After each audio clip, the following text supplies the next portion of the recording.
Diagnostiquer le trouble neurocognitif vasculaire. Depuis, en janvier, un matin, moi, je suis une femme qui marche tous les jours, normalement. Et ce matin-là, le 8 janvier, pour être précise, j'étais habillée pour aller marcher à l'extérieur, il faisait pas chaud. Et je me suis sentie le visage qui m'engourdissait du côté droit. Et je me suis regardée dans le miroir, puis là, j'ai vu que j'avais la bouche croche. Je vous dirais, il y a 2 ans à peu près. Parce que quelqu'un m'avait dit: «Coudonc, il s'en souvient pas». Je dis: «Ben, quand on vit avec quelqu'un, des fois, on ne le remarque plus ou on ne le remarque pas». Puis là, à un moment donné, je dis: «Ben là, qu'est-ce que je t'ai dit?» Fait que là, il me répétait, mais c'était pas cohérent. Fait que là, je dis: «Ben là, voyons». Donc, j'ai tout de suite appelé l'ambulance, et l'ambulance était au coin de ma rue. Fait qu'à l'intérieur des 2 minutes qui suivaient, il était ici.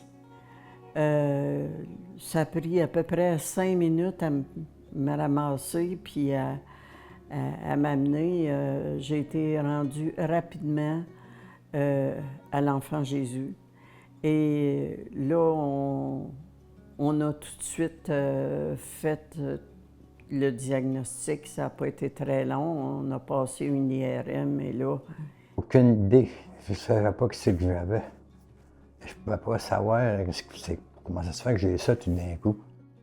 Obtenir un diagnostic de trouble neurocognitif vasculaire. Recevoir un diagnostic de trouble neurocognitif vasculaire ou TNC vasculaire peut être effrayant. Le trouble neurocognitif vasculaire est le résultat d'une réduction du flux sanguin vers le cerveau, ce qui endommage certaines parties de celui-ci. Il peut être difficile de faire la différence entre les signes et symptômes du trouble neurocognitif vasculaire et le processus naturel de vieillissement. Les proches doivent rester alertes face aux signes de troubles cognitifs qui, eux, ne font pas partie du processus normal du vieillissement. Donc, il y a des changements normaux de la mémoire puis de la cognition avec l'âge. Les moments où on devrait s'inquiéter et aller consulter un médecin, c'est si on sent que ça s'aggrave avec le temps. Si la personne qui en est atteinte ne remarque pas beaucoup, mais c'est surtout ses proches qui le remarquent, ça c'est inquiétant, parce que certaines maladies viennent justement avec le fait qu'on ne reconnaît pas nos propres déficits. Et tout ce qui atteint l'autonomie et ou le fonctionnement, il faut aussi s'inquiéter. Par exemple, si on a des changements de la mémoire ici et là, on prend plus de notes, mais qu'on est autonome pour tout, c'est pas nécessairement inquiétant. Par contre, si on a une atteinte de la mémoire au point d'oublier de prendre ses médicaments ou on a des difficultés, par exemple, à se rappeler de payer nos comptes à temps, bien là, ça devient inquiétant. Alors ça, je pense que c'est la première chose à noter et à disséminer à tous les gens par rapport aux troubles neurocognitifs vasculaires qui pourraient arriver après l'AVC. C'est d'abord, quand vous avez un symptôme aigu, vous présentez directement à l'hôpital, un symptôme neurologique aigu.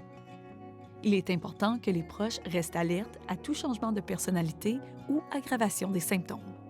Au long cours, les gens qui accumulent des AVC dans différentes régions du cerveau peuvent devenir apathiques, vont manquer d'initiative, vont manquer de drive, comme on dit en bon québécois, vont avoir un peu l'air déprimé, mais au fond, ils ne sont pas tristes, ils ne sont pas inquiets, c'est juste qu'ils sont comme, font pas grand-chose, puis ça ne les dérange pas de ne pas faire grand-chose.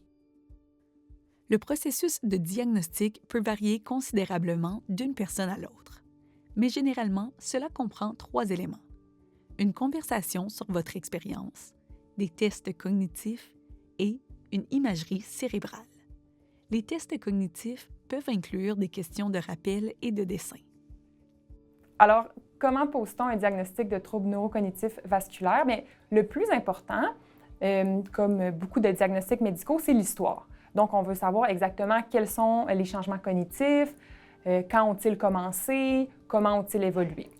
On va aussi faire des tests cognitifs, donc crayon-papier, qui vont tester plusieurs domaines de la cognition.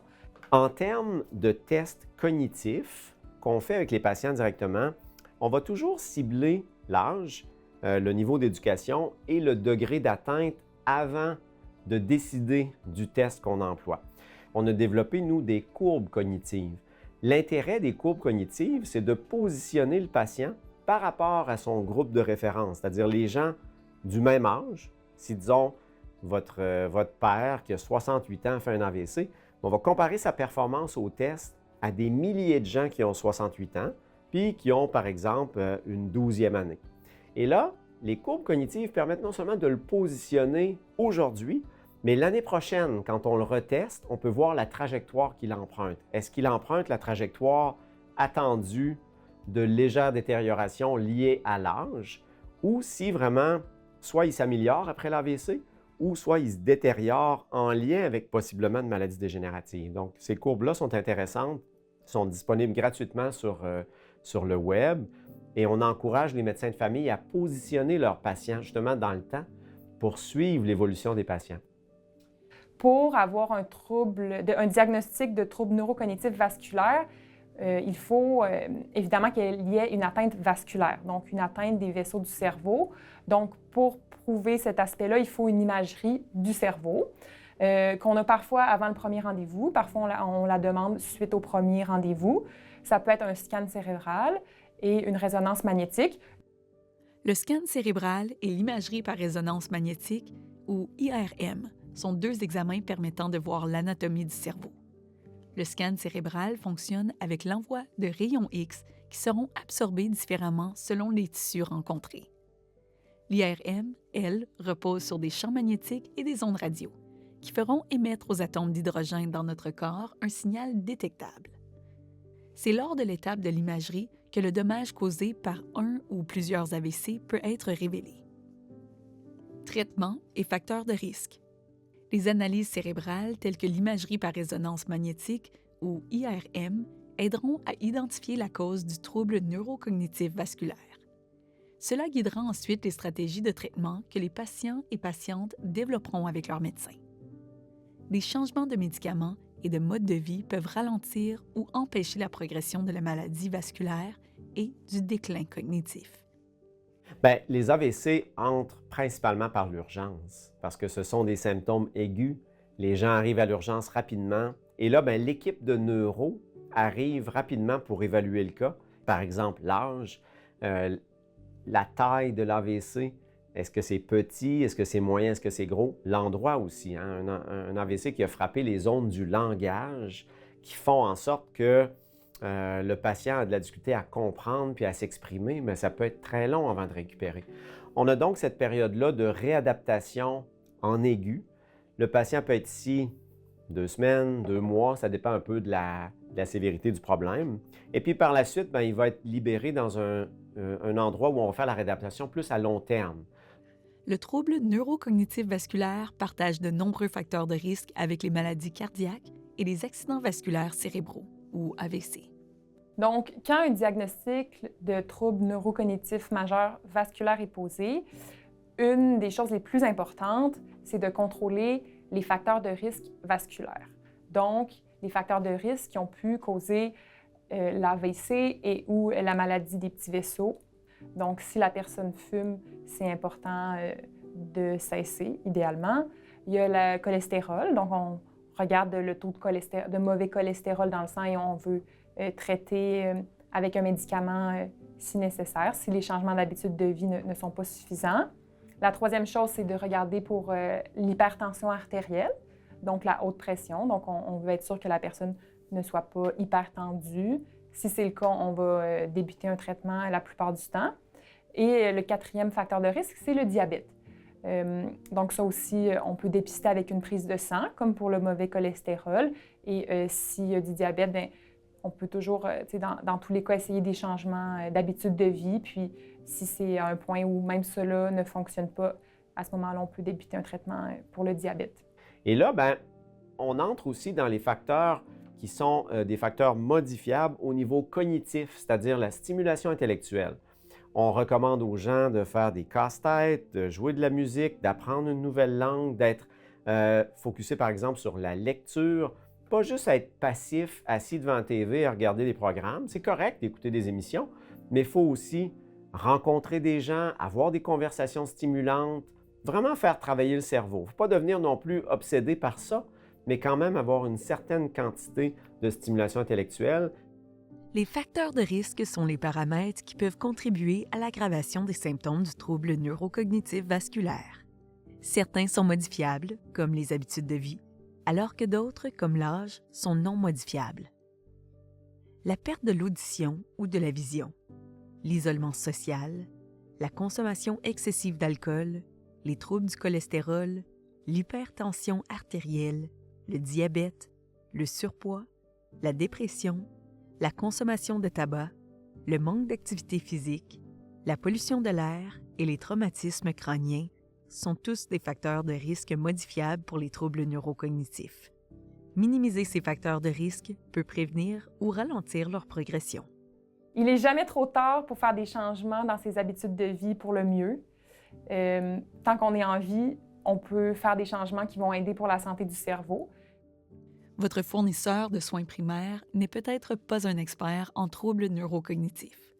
Les longs délais d'attente et les rebondissements entre spécialistes sont malheureusement des expériences courantes. Ceux qui sont racialisés, vivent dans des zones rurales ou vivent avec un trouble neurocognitif vasculaire plus jeune sont souvent confrontés à des défis supplémentaires. Obtenir un diagnostic est une étape importante pour apprendre à vivre avec le trouble neurocognitif vasculaire. Car une fois que vous en connaissez la cause, vous pouvez commencer à le gérer. C'est quelque chose qui m'a permis de dire « Ah, c'est ça que j'ai. Ah, c'est comme s'ils m'ont donné la réponse aux questions que je me posais depuis déjà un bon moment. » Mais qu'on a rencontré le docteur Sophie Deldegan, ça a été la cerise sur le sundae parce que là, elle nous a bien éclairci, puis savoir le pourquoi. Ça a pris peut-être 2 ans, là, je veux dire, puis qu'on sache, du premier rendez-vous jusqu'à, on va dire, aujourd'hui. Navigation dans le système de santé avec un trouble neurocognitif vasculaire. Pour réussir à naviguer dans le système de santé, vous devez toujours être prêt à défendre vos intérêts. S'assurer de recevoir les meilleurs soins peut être difficile.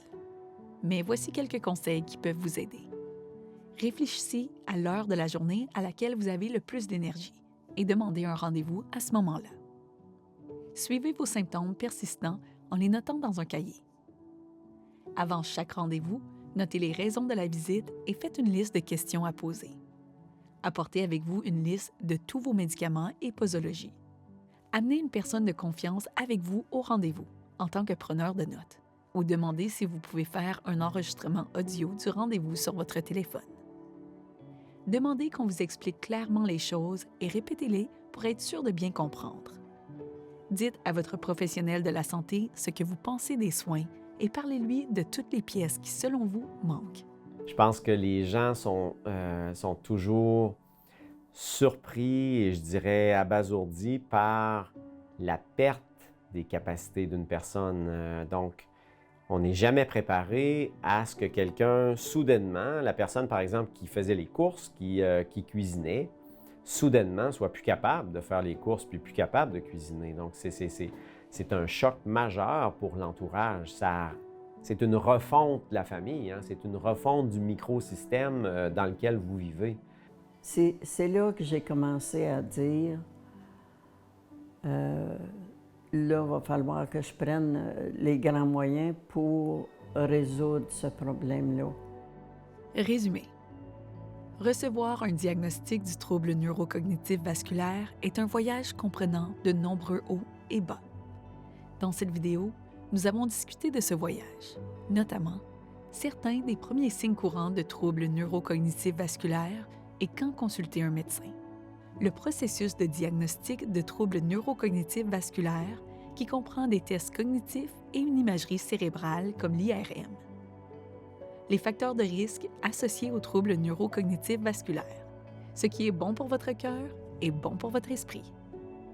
Dans la prochaine vidéo, nous parlerons davantage de la façon de gérer et de vivre avec le trouble neurocognitif vasculaire.